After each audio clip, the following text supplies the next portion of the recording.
I'm very honored to be able to introduce Dorothy. She was my wife for 48 years, and I can't think of a better partner to go through life with. And so I'm going to tell you a little bit about her here. I want you to know her at least a little bit like I knew her. Dorothy grew up in the Old West End. I imagine quite a number of you grew up in the Old West End. She was the middle daughter in a family of 8 children. A lot of fun times at that house. She began playing piano at a very early age and was the organist for the early morning mass at St. Anne's Parish. She continued to take piano lessons, and she paid for them from the money that she made playing the organ at St. Anne's Parish. In high school, she began to play violin, and she played in the orchestra for the musicals Oklahoma, Oliver, and Brigadoon. It didn't take Mr. Crisco long to figure out that she had some musical talent, even though she had just learned the violin. And she played for first chair her final 2 years in school. She also continued to play the piano, and in her senior year, she placed second in a citywide competition. Unlike many of those here today, she never played music professionally.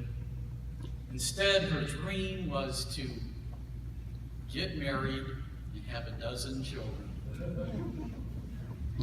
In 1969, she married me and went on to have only 8 children. Her legacy was not a music profession of her own, but to instill the love of music in her children. But Dorothy continued to play the organ for many years. She played at various churches. Initially, she played at St. Anne's, and then St. Jude, and then Holy Trinity in Edinburgh, Indiana, and then St. Pius, and then Our Lady of Fatima in Lyons, Ohio, and then Our Lady of Mercy, Fayette, Ohio, mostly for little or no compensation. Does it sound like maybe we were gypsies? In addition, she initiated children's programs, including a children's choir at St. Joseph's Church in Maumee, another at St. Jude Church, and a youth choir at Holy Trinity in Indiana.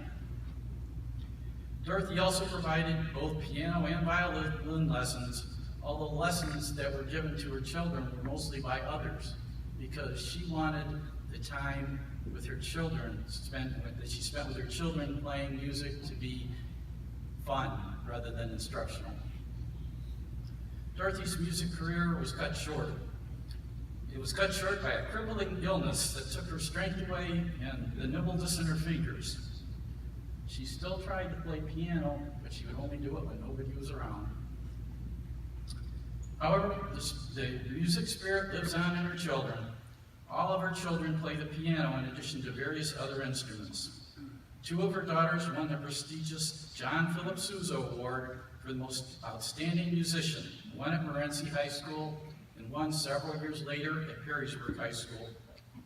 Her oldest son went on to play guitar in a local country band. Her youngest son graduated from Berklee College of Music in Boston and has made a career in music, which included a concert tour in the United States in 2014. He is currently director of music for a large church and plays and teaches a number of instruments and does gigs as time permits. All 6 of his daughters own a piano, and I'm not surprised when visiting their homes to hear piano music coming from the other room. Dorothy passed away early this year due to complications from her long illness.